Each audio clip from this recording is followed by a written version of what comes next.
होके कभी बोझ हुई कौमें हिजाज। एक ही सब में खड़े हो गए महमूद व गियास, ना कोई बंदा रहा और ना कोई बंदा नवाज।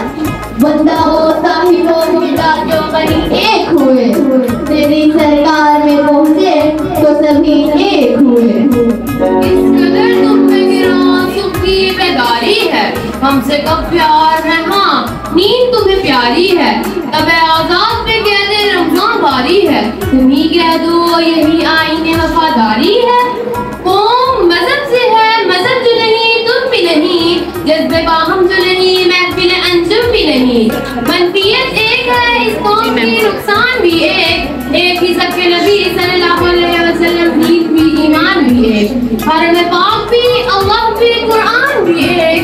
कुछ बड़ी बात ही होते जो मुसलमान भी एक, फरका बंदी रहते ही होते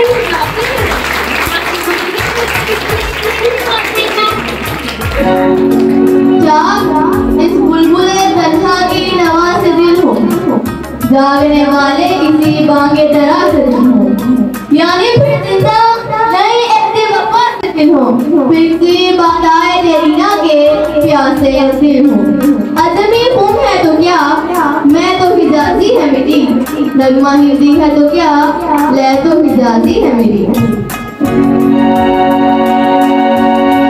दश्त में दामने कोहसार में मैदान में है, बहर में मौत के आगोश में तूफान में है। चीन के शहर मराकश के मयामा में है और पोशीदा मुसलमान के ईमान में है।